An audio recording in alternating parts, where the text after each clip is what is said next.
कल्पान ध्यान साधना में सभी साधकों का स्वागत है। सभी को प्रणाम। ओम। आज की साधना के लिए किसी भी आसन में सहज होकर बैठ जाएं। किसी भी आसन में सहज होकर बैठ जाएं।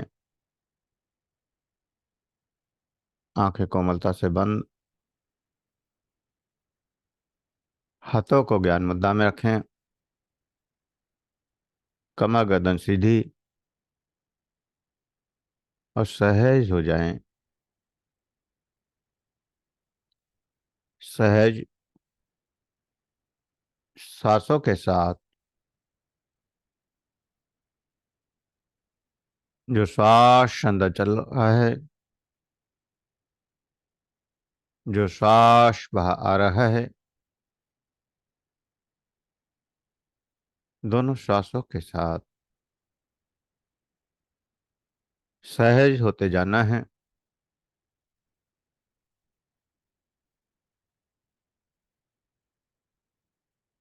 दोनों श्वासों के साथ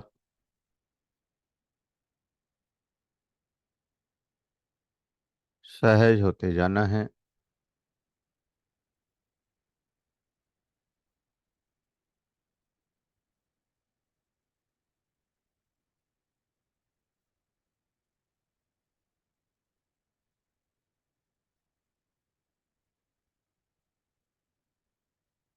अंदर जाने वाला श्वास, बाहर आने वाला श्वास,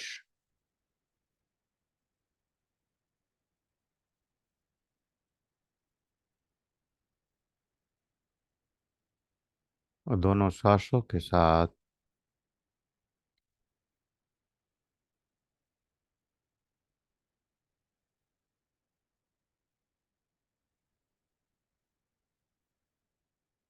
गहरे विश्राम में,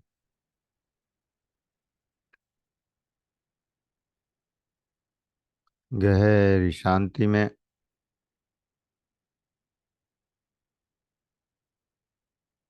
डूबते जाना है।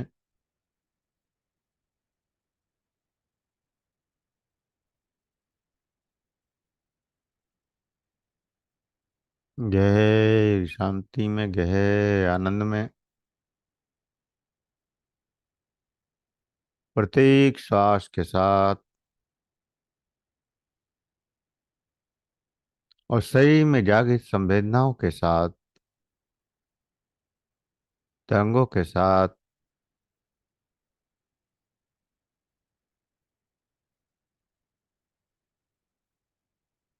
गहरे शून्य में डूबते जाना है।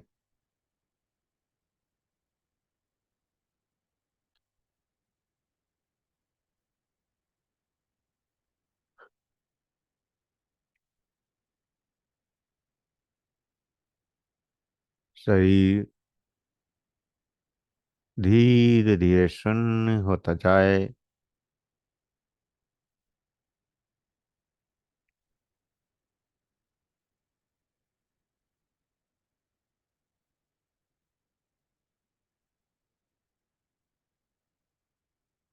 धीरे धीरे शून्यता बढ़ती चली जाए।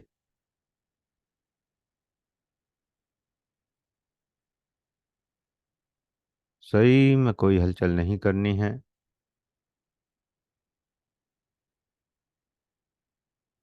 शरीर को पत्थर के समान स्थिर रखना है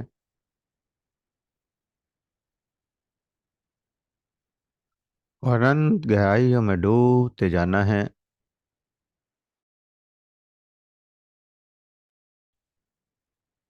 अनंत गहराइयों में डूबते जाना है।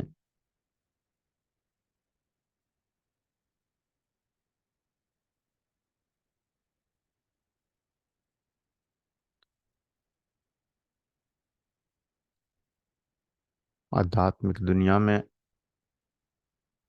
इस अंधे जगत में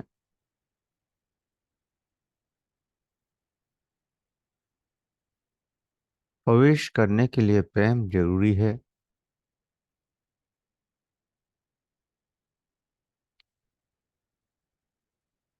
उस परमात्मा के प्रति उस इष्ट के प्रति, उस गुरु के प्रति, उस ब्रह्मांड की ऊर्जा के प्रति। क्योंकि जब प्रेम में होते हैं तो भय खत्म हो जाता है, और बिना प्रेम के भय हमेशा बना रहता है।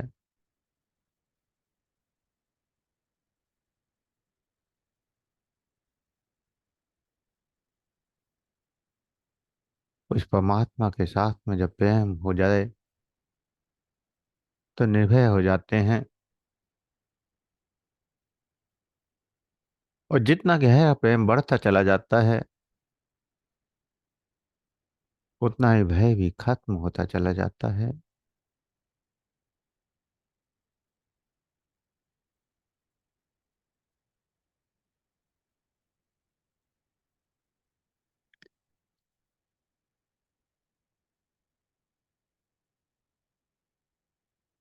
ये प्रकृति, ये ब्रह्मांड, ये एक अस्तित्व बन जाता है।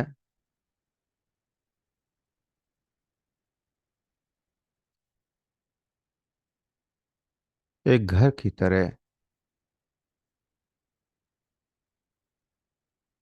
और जैसे घर अजनबी नहीं होता,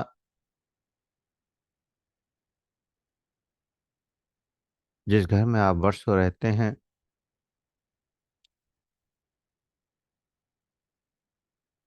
वो अपना हो जाता है। ठीक ऐसे ही अंत्य जगत में, इस ब्रह्मांड में जो यात्रा करते हैं, तो ये ब्रह्मांड भी अस्तित्व बन जाता है। ये भी अनजाना नहीं रहता।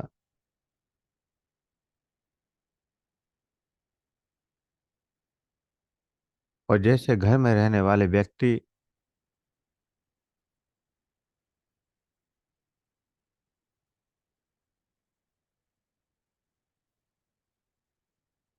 उनको सब स्वीकार कर लेते हैं,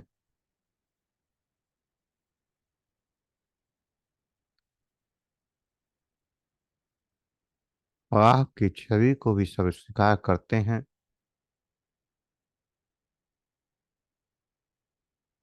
ठीक ऐसे ही ब्रह्मांड में भी अनंत ऊर्जाएं,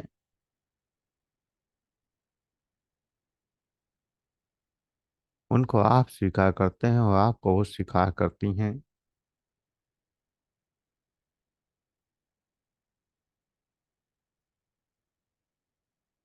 तो इस अंत्य जगत में जब ऊर्जाएं स्वीकार करती हैं, प्रेम गहरा होता चला जाता है।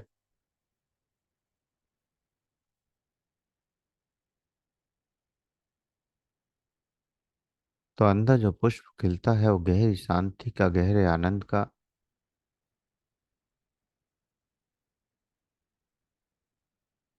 ब्रह्मांड के द्वारा चेतना को स्वीकार कर लिया जाता है।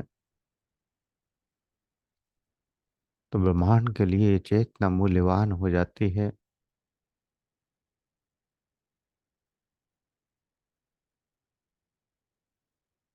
अब ये चेतना व्यर्थ नहीं रही,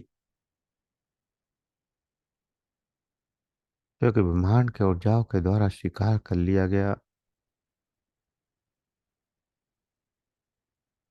गुरु की ऊर्जा, इष्ट की ऊर्जा, परमात्मा की ऊर्जा, और भी देवी शक्तियों के द्वारा इस चेतना को स्वीकार कर लिया गया।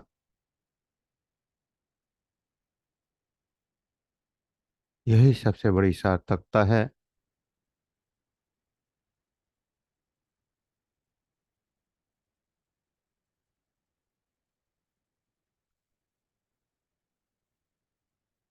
ऊर्जा ऊर्जा से जब भी स्वीकार की जा सकती है, जब आपके अंदर प्रेम का भाव हो। अगर प्रेम का भाव ना हो तो डर पैदा हो जाता है। अंत जगत में परमात्मा की ऊर्जा से भी डर लगता है।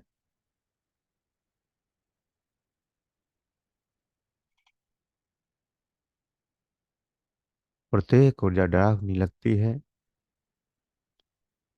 जैसा बाहर की दुनिया में अगर प्रेम ना हो तो हर व्यक्ति से डर लगता है, हर तब भय ही भय होता है, चाह तो शत्रु ही शत्रु नजर आते हैं और सारा अस्तित्व पराया जान पड़ता है।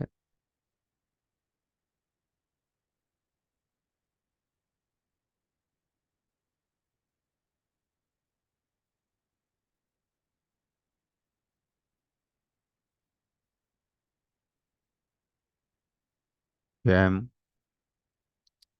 प्रार्थना की उच्चतम समग्रता है, प्रार्थना की पूर्णता है। संपूर्ण के संग प्रेम, संपूर्ण सारे ब्रह्मांड के प्रति प्रेम। और जिन्होंने प्रेम नहीं किया वे प्रार्थना को भी नहीं जान सकते, प्रार्थना को भी उपलब्ध नहीं हो सकते। बिना प्रेम के प्रार्थना भी अधूरी है, चाहे फिर वो हम परमात्मा से करें, गुरु से करें, या फिर ईश्वर से करें, या किसी सामान्य व्यक्ति से करें। अगर प्रेम नहीं है तो वो प्रार्थना भी स्वीकार नहीं की जाती।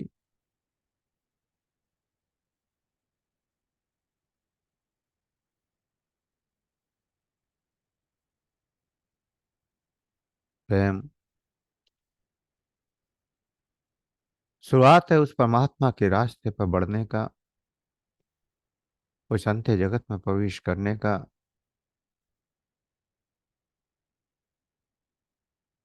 संपूर्ण प्रेम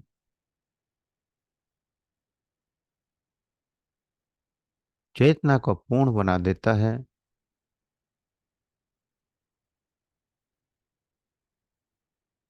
जब किसी एक व्यक्ति से प्रेम करते हैं तो भी जीवन खिल जाता है, गहरे आनंद की अनुभूतियां होती हैं।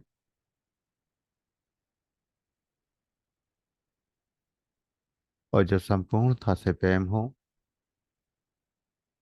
सारे ब्रह्मांड से प्रेम हो, सारा ब्रह्मांड आपको स्वीकार कर ले,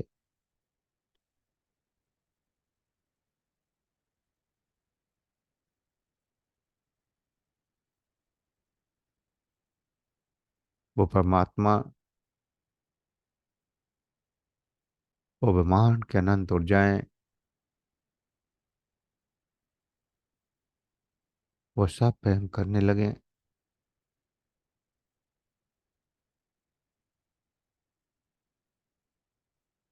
तो जीवन कितना आनंदमय हो सकता है, कितना शांतिमय हो सकता है।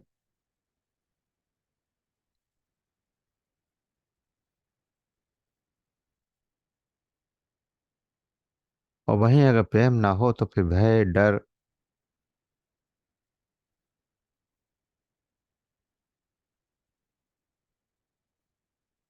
अंत्य जगत में भी आज मैंने भूत देख लिया,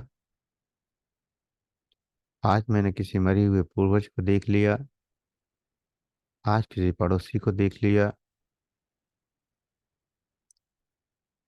और भी न जाने बहुत सारे भय।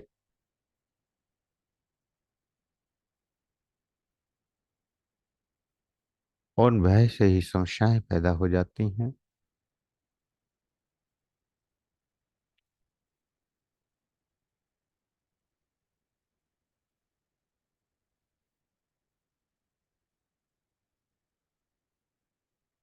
और यदि ध्यान में उतरने में भय लगता है, ध्यान में उतरने में डर लगता है, तो उस परमात्मा के प्रति प्रेम अधूरा है। उस इष्ट के प्रति, उस गुरु के प्रति जिसके रास्ते पर आप चल रहे हैं,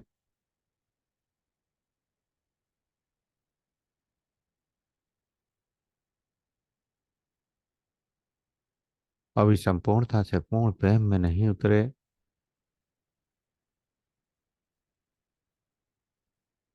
क्योंकि प्रेम में भय नहीं रहता।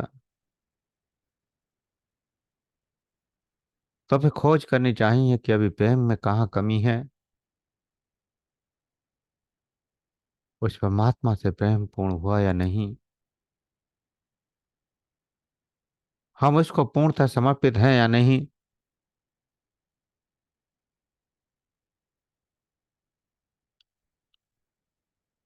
क्योंकि संपूर्णता से जब समर्पित हो जाते हैं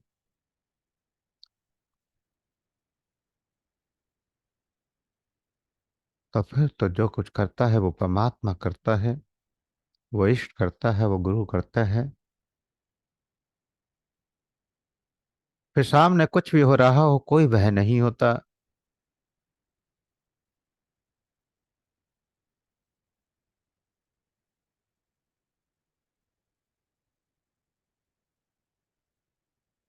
जब परमात्मा को समर्पित हो गए, परम ऊर्जा से प्रेम में डूब गए, तो फिर भय कैसा।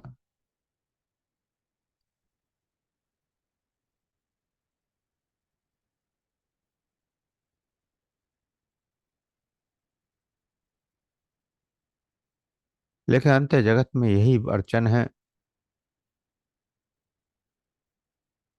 कि अनंत मान्यताएं और संस्कार हमारे अंदर समाहित हैं और अनंत जन्मों से समाहित हैं।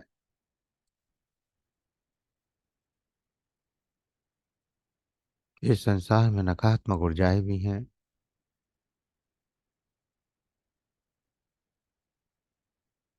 जहां हम एक परमात्मा के अस्तित्व को स्वीकार करते हैं वहीं शैतान के अस्तित्व को भी स्वीकार करते हैं।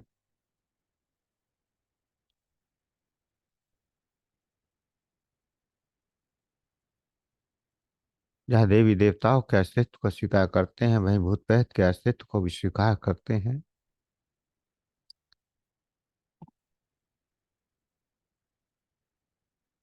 और इसीलिए भय की शुरुआत होती है।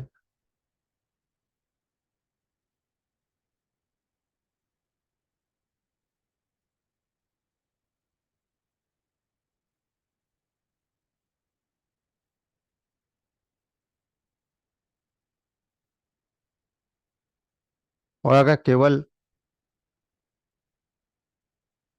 परमात्मा को स्वीकार कर लें, पूर्णता से केवल उसी को स्वीकार कर लें, संपूर्णता से उसी को प्रेम में डूब जाएं, तो फिर दूसरा कोई अस्तित्व ही नहीं बचता।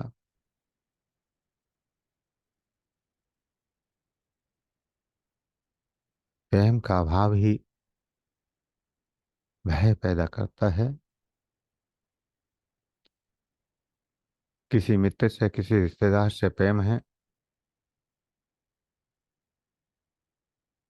कोई डर नहीं है उससे। अचानक आपस में झगड़ा हो गया, प्रेम खत्म हो गया, अब उसी से भय लगने लगा, पता नहीं कब आ जाए, क्या होगा। तो जब तक प्रेम है तब तक भय नहीं होता। और अगर भय है तो इसका मतलब प्रेम अधूरा है।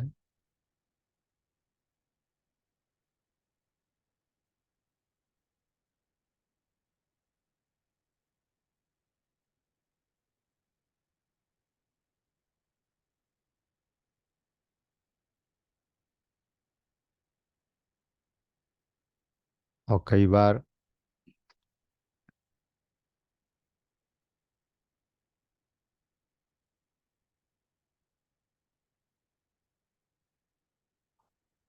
हम दरवाजा नहीं खोलते कि कोई शायद बाहर शत्रु होगा,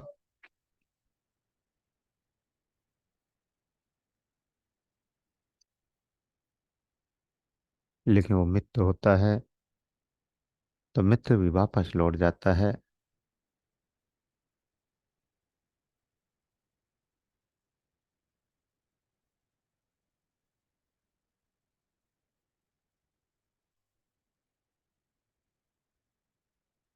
ठीक ऐसे ही अंत जगत में जब प्रवेश करते हैं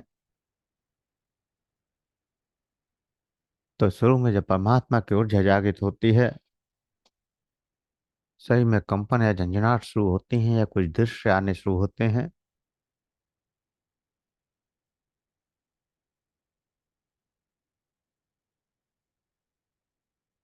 तो हमें डर लगने लगता है। ये क्या देख रहा है, शरीर कांप क्यों रहा है, झटके क्यों लग रहे हैं।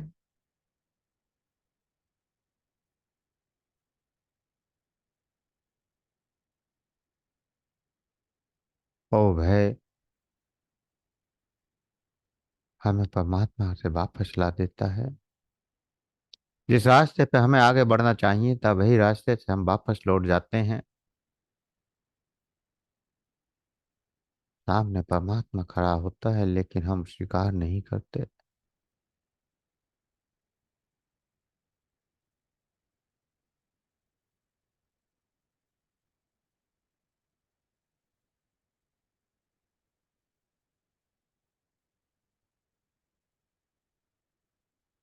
पूर्णता से प्रेम।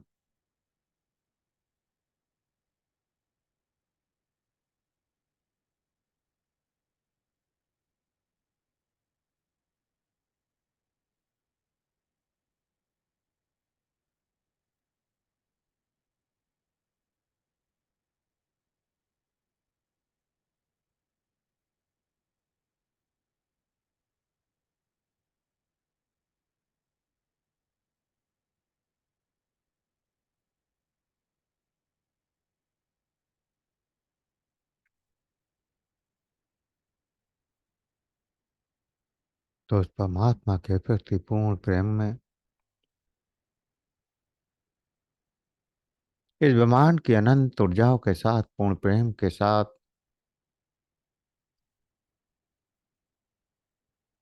चाहे फिर वो कोई भी ऊर्जा क्यों ना हो,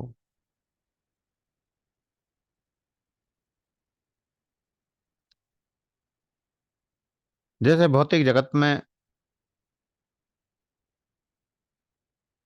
सामने वाला तभी आपको कोई नुकसान पहुंचा सकता है जब आप उससे नफरत करते हैं।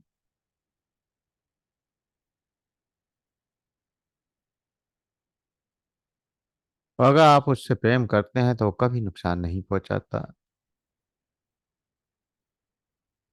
तो अंत जगत में समस्त ऊर्जाओं से प्रेम करते हुए आगे बढ़ते हैं।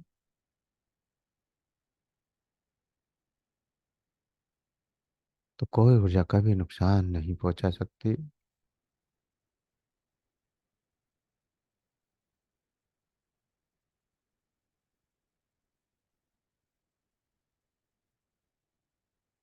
क्योंकि नकारात्मक और सकारात्मक कोई अलग ऊर्जाएं नहीं है।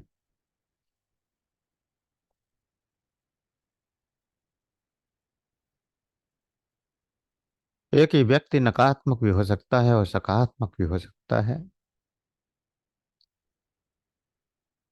जो व्यक्ति प्रेम कर सकता है वही नफरत भी कर सकता है।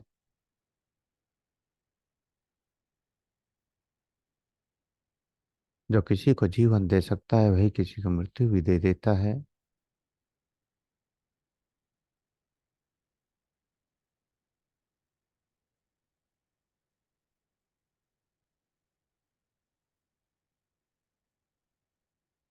तो नकारात्मकता कहीं बाहर से नहीं आती। उसका कोई अलग रूप नहीं है, उसको कोई अलग नहीं है।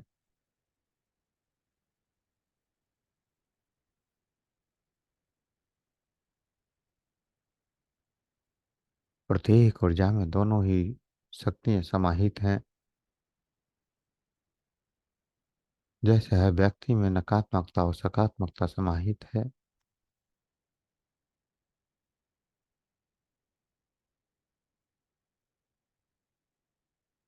जो व्यक्ति किसी को प्रेम करता है वही व्यक्ति किसी को मार भी देता है।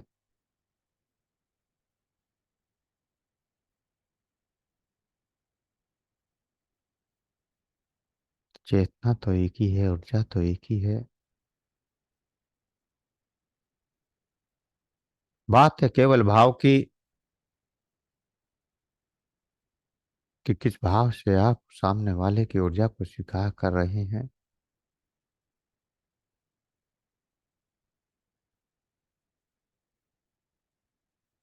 और यह भी निश्चित है कि जब आप प्रेम की वर्षा करते हैं तो सामने वाला को प्रेम की ही वर्षा करने पर मजबूर हो जाता है।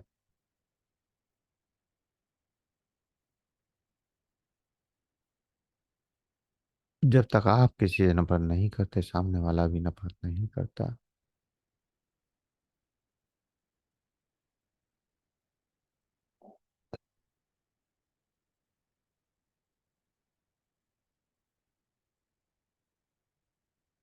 तो अंत जगत में भी स्वयं वही सब कुछ चलता है जो भौतिक जगत में चलता है। वहां भी आपके भाव के ऊपर निर्भर करता है, आप कितनी गहराई से प्रेम करते हैं। और गुरु के प्रति पूर्ण प्रेम आपको रास्ता दिखाता है। इष्ट के प्रति पूर्ण प्रेम ऊर्जाओं का अनुभव कराता है। और परमात्मा के प्रति पूर्ण प्रेम सारे ब्रह्मांड से जोड़ देता है, पूरे ब्रह्मांड का अनुभव करा देता है।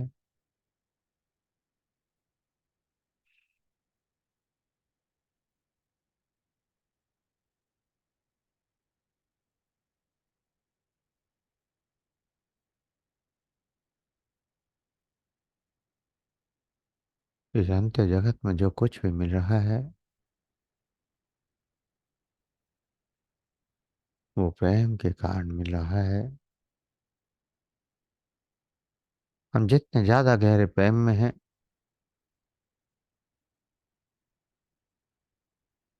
उतने ही ज्यादा गहरे अनुभव हमको उस परमात्मा के होते हैं।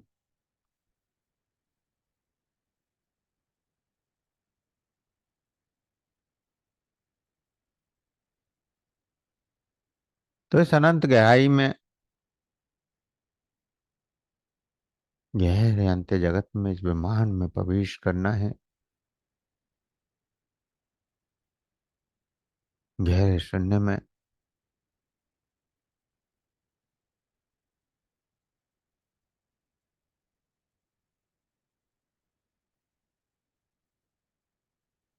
और सर्वत्र जो कुछ भी हो रहा है उसको होने देना है।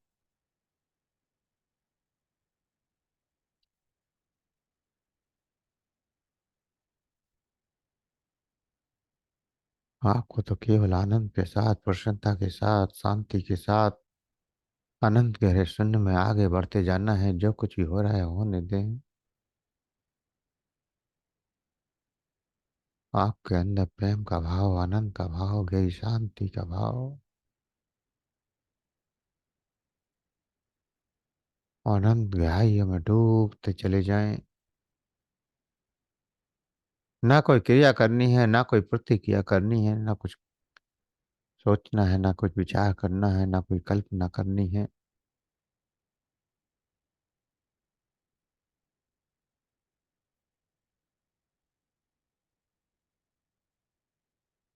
इस ब्रह्मांड रूपी अस्तित्व में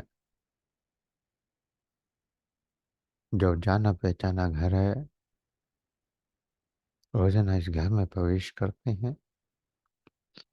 अब ये अनजान नहीं रहा। और जब अनजान नहीं रहा तो इससे कोई भय भी नहीं रहा। सारी गलियां आप जान गए हैं।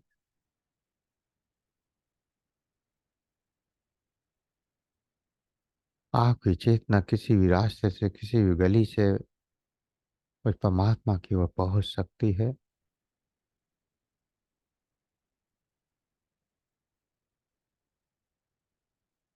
जैसे जब आप जिस शहर में रहते हैं, उस शहर में या अपने घर से दूर कहीं भी जब जाते हैं तो फिर वापस लौट कर आते हैं। कहीं भी किसी भी गली से, किसी भी रास्ते से आप घर वापस आ ही जाते हैं। क्योंकि अब वो शहर, वो गलियां अनजानी नहीं है। तो ये ब्रह्मांड भी अब अनजाना नहीं है, ये संसार भी अब अनजाना नहीं है।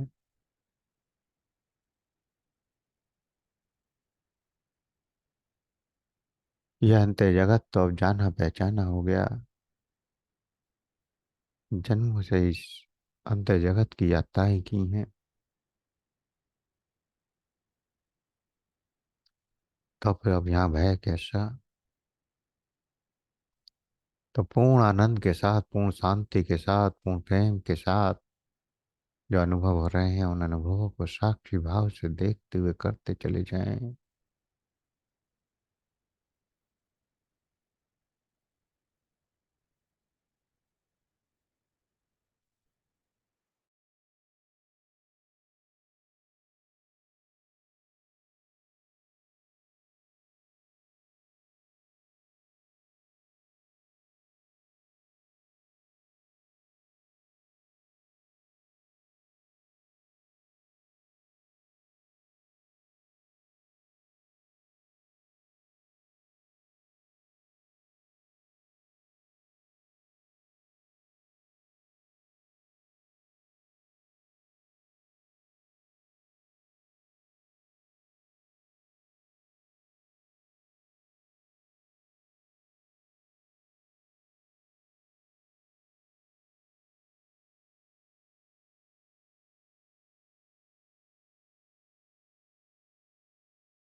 जो भी अनुभव हो रहे हैं,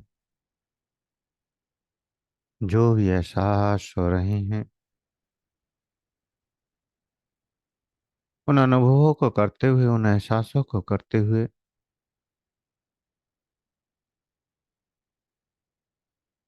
धीरे धीरे चेतना में वापस आने के लिए तैयार हूँ।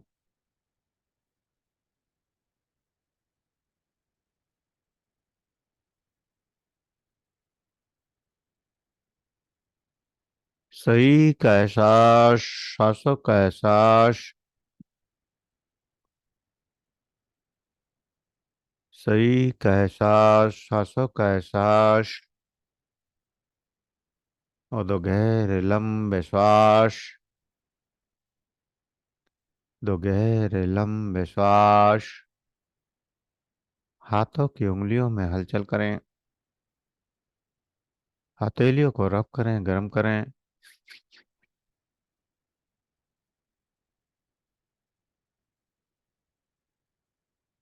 आंखों पर लगाएं, चेहरे पर लगाएं, और धीरे धीरे आंखें खोलते हुए चेतना में वापस आ जाएं।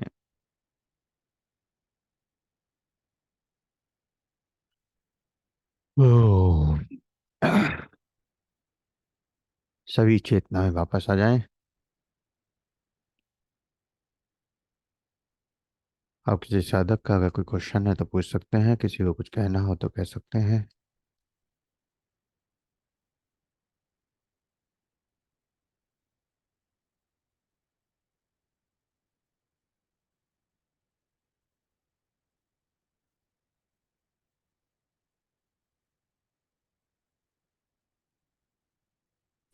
स्वामी जी प्रणाम।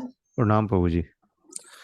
स्वामी जी, चेतना में वापस आने को मन नहीं करता, थोड़ा सा समय ज्यादा बढ़ाए ना, 6 बजे तक करें। आप बैठे रहा कीजिए। जी। नहीं, आपके मार्गदर्शन में हो तो ज्यादा अच्छा रहेगा। हम्म, समय बड़ा हुआ ही है, 40-42 मिनट होता है रोजाना, 40 मिनट हो चुका है इस समय। जी, ये तो होता है। हाँ।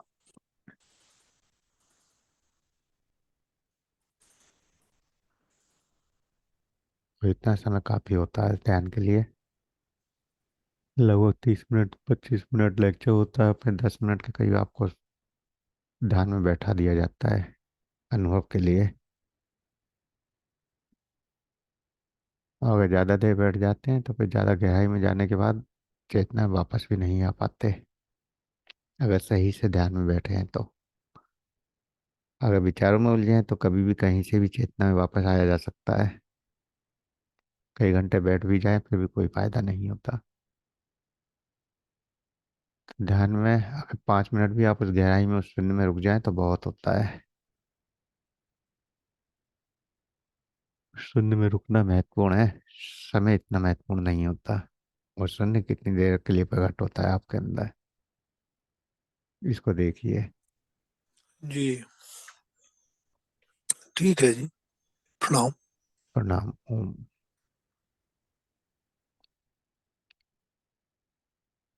और किसी साधक का कोई क्वेश्चन हो तो पूछ सकते हैं, किसी को कुछ कहना हो तो कह सकते हैं।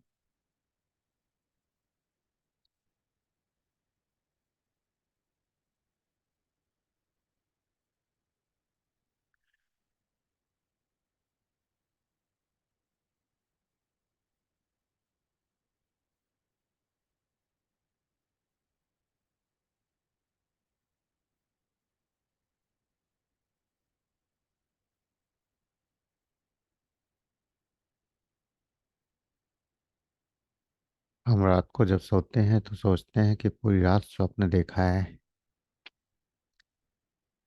लेकिन अगर स्वप्न की सही समय सीमा देखी जाए तो जिस समय जागते हैं, जागने से कुछ सेकंड पहले ही स्वप्न होता है।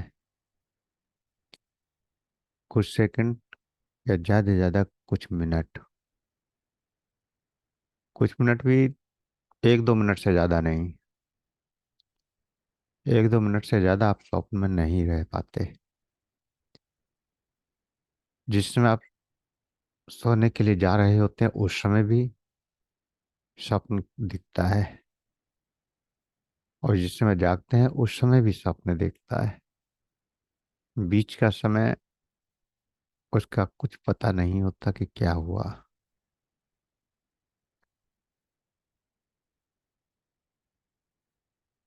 वो कुछ सेकंड का ही केवल आपको अनुभव होता है, और उस कुछ सेकंड में ही कई बार कई जीवन जी लेते हैं। अंत्य जगत की दौड़ बहुत तेज होती है। सेकंडों में पूरा जीवन खत्म हो जाता है। तो जब अंत्य जगत की यात्रा पर गहरे ध्यान में उतरते हैं तो कुछ सेकंड हो सकता है पूरे जीवन की यात्रा को आपको दिखा दे, या कई कई जन्मों की यात्रा दिखा दे। बाकी बीच का समय वहां भी पूरा शून्य में होता है। ध्यान में जब उतर जाते हैं तो जिस समय जा रहे होते हैं उस समय पता चलता है कि अंदर जा रहे हैं, या फिर जब वापस आ रहे होते हैं उस समय पता होता है कि वापस आ रहे हैं। बीच का समय गायब हो जाता है, उसका पता नहीं होता। तो चेतना को जागृत रखते हुए कोशिश की जाती है कि वो बीच का समय जो उसका एहसास नहीं है उसको पकड़ के रखा जाए, वो चेतना में जिया जाए। वरना नींद में भी कुछ सेकंड शुरू के और कुछ सेकंड बाद के होश रहते हैं। बाकी बीच के समय का कुछ पता नहीं होता, चेतना कहाँ जाती है, क्या करती है, क्या सत्य है, क्या नहीं है। तो ध्यान में एक तो पूरे जितने भी समय बैठते हैं उस समय पर जो जो घटित हो रहा है उसका अनुभव करिए।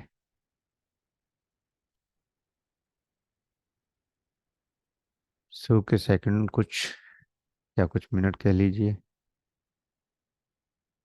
लगता है कि ध्यान के लिए बैठे हैं, ध्यान करने जा रहे हैं, और कुछ मिनटों के बाद ये भूल जाते हैं कि हम ध्यान करने जा रहे हैं। फिर जो हो रहा होता है उसका अनुभव या जो शब्द आ रहे हैं केवल उनकी तब पूर्णता जुड़ जाते हैं। अब अगर आप केवल बुद्धि से जुड़े वहां तो फिर सवाल पैदा होते रहेंगे, हर शब्द के पीछे सवाल, तर्क। और जब तक तर्क चलते रहेंगे तब तक आप ध्यान में नहीं उतर पाएंगे।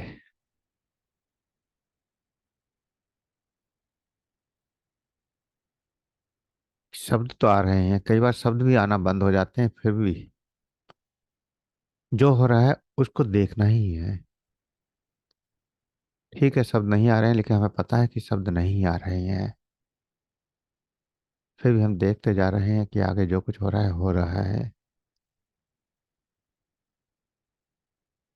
एक मूवी की तरह देखने की कोशिश, कि जो कुछ हो रहा है सिर्फ देखते जाएं। क्या हो रहा है, क्या सुनाई दे रहा है, क्या नहीं दे रहा, क्या चल रहा है, क्या नहीं चल रहा, कोई मतलब नहीं है। नींद में जो कुछ अचेतन में घट रहा है, ठीक वही सब कुछ चेतनता में घट रहा है। तो कई बार चेतना अचेतन में जाने की कोशिश करती है, उस अचेतन को जाने से रोकना है, और जो कुछ हो रहा है केवल देखते जाना है। अंत में जो 10 मिनट, 5 मिनट, 7 मिनट मिलते हैं, अगर आप शब्दों से उलझे हुए हैं तो अंत में शब्द खत्म कर दिए जाते हैं। और जो गहरे ध्यान में साधक जुड़ते हैं वो तो शब्द शुरू में ही खत्म हो जाते हैं। एक बार अगर ध्यान में पहुंच गए तो फिर शब्दों से संपर्क खत्म हो जाता है, शब्द सुनाई नहीं देंगे। अंतः धुन, अंतः दृश्य, या फिर और कुछ जो कुछ भी हो रहा होगा वो सब कुछ घटित होगा। और जो नहीं पहुंच पाते, जिनके अंदर तर्क वितर्क चलता रहता है, विचार विमर्श चलता रहता है हर शब्द के प्रति, उनके लिए भी 5-7 मिनट 10 मिनट छोड़ दिया जाता है कि वो भी ध्यान में पहुंच जाएं, बिना शब्दों के जो उस समय पर वहां प्रकट हो रहा है उसका अनुभव करें। तो कोशिश क्या कीजिए, जो अनुभव हो केवल उसका एहसास कीजिए, और उन एहसासों को शब्दों में व्यक्त करने की कोशिश। लास्ट में हम आपसे इसीलिए पूछते हैं कि आपको अनुभव क्या हुआ, कुछ कहना चाहेंगे। वो अनुभव ही बताते हैं कि आपका ध्यान लगा है या नहीं लगा, या आप पूरे ध्यान में केवल विचार विमर्श में ही उलझे रह गए। तो इसलिए अनुभव सभी कभी कभी शेयर किया कीजिए। अनुभव जरूरी है कि आप अंदर क्या अनुभव कर रहे हैं। तो समय की सीमा से कोई फर्क नहीं पड़ता, महत्वपूर्ण है कि आपने जो अनुभव किया है वो क्या किया। तो अनुभव पर सब ध्यान दें और अनुभवों को शेयर भी करें, जिससे पता चले कि आप किस स्टेज पे पहुंचे हुए हैं या फिर किस मंजिल पे पहुंच रहे हैं। चलिए, ओम।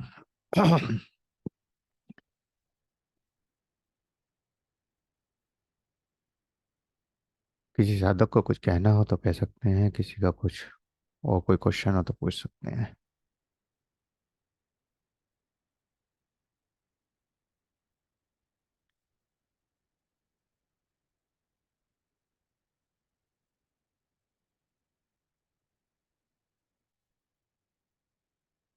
चलिए, किसी का कोई क्वेश्चन नहीं है तो आज के लिए इतना ही।